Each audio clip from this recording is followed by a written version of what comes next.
Welcome back to game number 2 in this best of 3, one of the last group stage matches we're going to be casting, guys. I'm Rifkin, joined today not just by Zeph, but also, and additionally, as well, Zombie Grub. But spawning here in the top right corner of the map from Vega Squadron, the light blue Zerg player, Revolver. And in the bottom left, it's the red Protoss, currently down 1 in the series from XMG, it's Lilbow. I did 2-0 this guy the first time around, so can't be too happy with this. It is interesting, though, that Revolver is talking about getting some spikes in game. For those who don't know what spikes are, just basically the lag spikes, but everything's done on LAN. They're all playing in the same connection, in the same gigantic hallway where there's like hundreds of computers lined up. It's not exactly like you've been given a bad connection, so to speak. Yeah, well, hopefully it doesn't mess him up too much. I'm actually really surprised that Revolver managed to take that last game, but Lilbow was doing something kind of funky. I don't necessarily feel like it was something that he's necessarily practiced on that particular map a lot. I feel like it would work on a smaller map where the third isn't so far out and open. So, yeah.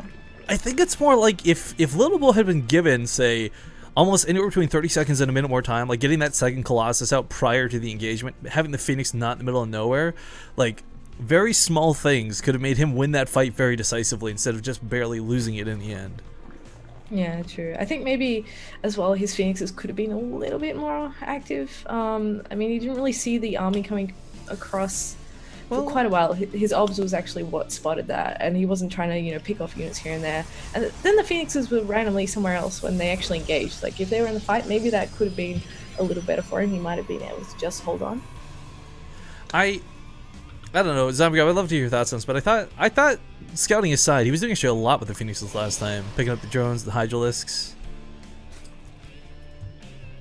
Yeah, I think it was just mostly like A, losing that Colossus, and B, like not being able to like use that ramp for anything. Because we've seen Protoss use that ramp to like force it off for a good another like 20 seconds. Yeah, exactly. Were there even, actually thinking back, were there even any sentries in that army? I don't think so. His army was like one or two. Can we take a moment to salute Lilbow for not using the one unit that breaks this game the most? Whoa! You need to calm down, man. I'm not calling the OP card or anything, but I'm just saying, like, we've talked before about how, like, because of sentries you can't make maps a certain way. Because of sentries you always have to take force fields into consideration for any engagement. It's kind of ridiculous that you can't even break them. I gotta be honest, I kind of wish force fields had a health pool, even if it was absurdly large, but they don't, and you just have to wait. They're this incredible time barrier that you can't get past. Well, maybe he'll use them in this time around. I mean, I don't really see him trying to go for some sort of like Sentry Immortal kind of composition or anything like that on this map, because obviously they cross spawns. It's a really long way to travel. Although I have seen some people pull it off, funnily enough. Well, it's kind of the fallback strategy, right? Like, oh, whatever I did as the opener didn't work, Sentry Immortal. True. I think the Blink Immortal builds that you see sometimes will do alright on this map as well, even in cross spawns. It is a long way across, but once you get towards that third, you can actually get really nice positioning. But I mean, generally we do see those longer games on this map, and I think Lilbow, having beaten this guy before, if he just plays his usual macro games, he should do just fine. I like the idea of the Stargate, I really did. First blood. I don't know. The Phoenix has got the job done. The problem is I think that the dance he wanted to do, he didn't take the right steps, so to speak. Because, you know, it is that kind of 1-2. You go Phoenixes, they go Hydras, you go Colossus. Yeah. But his Colossus were like a little bit delayed because he went for a second Phoenix and air upgrades at the same time. Well, but he's throwing down some pylons. Yeah, he's got the 4 gates up, and cleverly he's got 2 in the front and 1 in the main, so that makes it a lot more difficult for Revolver to scout. He's going to sacrifice an Overlord in shortly, but by the time that gets in there, he's already going to be warping in units, and the probe is actually getting a couple of pylons out on the map, which is really nice. So let's see if he can do some damage. We've got a few lings on the way. Speed is finishing up in not too long, but the Roach Warren is still a little ways off. Unfortunately, Revolver doesn't see this with that hatchery vision, but he sees it with the Overlord that's right there. So I don't know if Lilbow recognizes that or not, but Zealot's warped in for the back end to try and protect this. Unfortunately, the low amounts of Zerglings aren't going to cut it. The Mothership Core will add just a little too much damage. He needs those roaches, but the Roach Warren taking its time, and he got it at a pretty reasonable time. So he just has to buy time with these lings, buy time with the queens, try and zone out the mothership core if it gets too close. But this third is already taking a huge beating. And there's so many zealots here. They can just focus it down, even if it finishes. Cancel. No, cancel. Gets the kill. Oh man, that's gotta be nerves. You don't just lose a hatchery like that. It's really unfortunate for him. Maybe he can try and take the one up towards the top left in the meantime. But I mean, at the same time, he does kind of need to spend all his money on units at the moment if this keeps pressuring. I mean, this is the cool thing. He can just recall out, but Revolver kind of has to keep making stuff. All right, there we go. Yeah, that's the recall. By the way, we had a sub during that engagement. Ooh. Probell. Oh, Probell's been hanging out a while. Yeah, he said 2 grills equal instant sub. And then he subbed. Awesome. Well, normally that would be a terrible comment, but because he subbed, it's awesome. So thank you very much, sir. No, Probell's actually been hanging out in the stream for a long time, so that's pretty cool. Awesome, awesome. Yeah, good stuff. There's actually a lot of Zerg out on the map right now. He kind of ended up over-making lings and roaches after all that, so he's actually going to head across the map and see what he can do. He's got to be a little bit careful, though, because there's lots of those magical force fields you were talking about available to him, so he doesn't want to get too much segmented. It's not magic, it's science. It's broken, Zeph. Get it right. I'm sorry. Pretty much is. I'm liking the potential for the Charge-Led Archon follow-up to this. I really love Charge-Led Archon, but it's so difficult to execute in a perfect manner. But we actually get those lings right on top of the sentries. Force field's going down, but unfortunately the Roach is still in range to hit everything. Not able to disengage because of the Zerglings. Oh man, he would love to get the cancel on this third, but unfortunately it's just not going to happen. There's a bit too much out here for Revolver, excuse me. And I mean Lilbow, wow, I'm just dropping the ball over the place. But yeah, those warp-ins definitely going to clean it up. And now he's kind of lost all his units, so that's rough. His third base just got back up. His lair's finishing up, but he needs to drone really badly, and he's actually floating a lot of money right now. There's no upgrade. I mean, the upgrades are on the way, but there's like still no upgrades yet. Is the big problem too for our Protoss player. Normally times, you know, +1's finished up. You can deal with the links a little bit easier, but sadly, a little bit behind in that regard. But they're on the way. Blink's coming out too. I was really expecting, and fingers were crossed, to see Charge come out of this, but Blink's not a terrible idea. However, the infestation pit's begun, and whether Revolver goes for some fungal growth to lock down Blink Stalkers, or whether it's either way, it's gonna be a little bit nasty to deal with. I'm gonna bet on Swarm Hosts. Well, okay, not because like Swarm Host OP or anything like that, but because like he feels like he's in a very like bad position, and it's for Fast Hive. See what you can do a Fast Hive with though. You don't even have Hydralisks. Do you have the money to get Hydralisks and Vipers? I'm questioning this decision. Wow, this is just not going well for me. I'm questioning this decision to go for Hive this early when he's only just gotten that third base economy fixed. And the Protoss already has a third base. He should be trying to look towards a fourth base, not exactly getting Hive, I feel. It's so weird to have this kind of sped out. I mean, if he's gonna go for the Vipers, my question remains, like, what is he planning to abduct? Because there's been no sign of Colossus at this point. Granted, he hasn't scouted a lot, but there's I guess he's just assuming that his opponent will do it. If the Viper's back, I mean, the Vipers will never be bad, right? Like, Blinding Cloud kind of acts almost like Force Field, creates zones in which you can't really fight in, so you move in or you move back from it. But the Roaches alone, it's just, that's what kind of concerns me about this. If there was Lings, if there was Hydralisks, if there's even Infestors, but none, it's just pure Roach. Yeah, well, apart from these Roaches, he hasn't super committed to anything in terms of tech just yet. So he's getting the Overseer Scout off right now, and this is where he'll finally be able to tailor his composition to what the Protoss is actually doing. So all in all, not too bad. He's getting the Vipers out, and he's just going Mass Roach with Viper by the looks of it, which isn't too bad, because the Blinding Clouds should probably wreck those Stalkers. Yeah, the Hive tech's kind of nice to see too. Not getting stuck on layers is always a big thing, I think, for most Zergs to consider, but more so than that, if he doesn't take a fourth soon, recovering from an attack is not going to be really that viable. Even if you go with like a 200 Roach Max, you want to be able to, again, make 200 Roach Max behind that. But the economy on 3 bases with only 66 drones isn't quite going to cut it, sadly. Well, this Viper's starting to get some energy stocked up in there. And it's got a lot of units out on the map, but Revolver is really itching to get something done. He just wants to get over in there and see what he can do to the Protoss.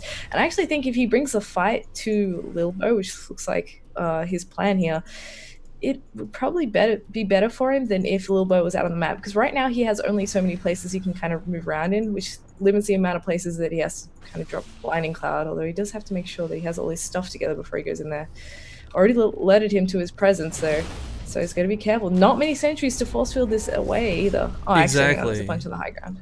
Well, it's kind of like, do you bring on a couple of rare force fields you got, or, well, he does exactly that. I was going to say, Guardian Shield might not be too bad either, but regardless, he's going to take the Roach fight. Now, the Stalkers can blink back, but we don't see that micro coming in a little bit just yet. I have seen him do some pretty good blink Stalker micro in the past, but a little unaware just how much is behind this. Doesn't want to quite chase out. Can't blame him for that either. Ooh, is he going to try and transition into Ling Muta? Yeah, I think so. I don't know if I love that idea, because there's already blink Stalkers. Like, there's already things down to kind of deal with that. It depends on like the first few meters, right? Like if the first 15 meters or however much he gets does like a significant amount of damage, then that can be good. But the blink Stalker is supposed to like not let that happen, and then it might come to like that 30-40 meter situation. I still like he's seen the blink Stalkers. He knows it's mass Stalkers too, like not Colossus behind it. Where's the infestation? Or where's the fungal growths and such? I mean, no infestors coming to play out of that infestation, but I don't think pathogen glands was even researched. No, so I mean the thing is, you might have a lot of units that can hit the blink Stalkers, but you got to really lock them down in place to shut them down. Well, I actually quite like the idea of mutas, because he's expanded twice behind this pressure. I don't think nice the eyes are on flying Mutalisks though. Hang on, it does get a nice abductor on the Colossus, but unfortunately, Yeah, again, the blink Stalkers in that Sim City just work out a little too well. And Immortal even grabbed forward here, so we're getting pretty cool use out of the abducts. But this Roach army is going to die once again. Yeah, Revolver actually needs to leave. He doesn't want to lose all this stuff. I was trying to focus the Nexus. Better to just threaten, and at the same time, the Zealots in the natural Revolver. He definitely should have taken those homes to try and defend against this. He's got 23 more Roaches coming, but 21 drones are being killed this time. This is kind of what I was talking about before too. Like even before the drones went down, he didn't have the economy to remax off this. And if he was going to go Mutalisks, he's got the gas, but not the minerals type thing. Brutal. Yeah, he shouldn't have thrown away that army. He should have just spent it on the Mutalisks, and then that would have made it really tough for Lilbow. He could have probably denied the fourth base, because at the same time he would have been threatening at that third base position. I think he just got a little antsy and thought he could do more damage than he actually did. So this is now a really scary spot for him.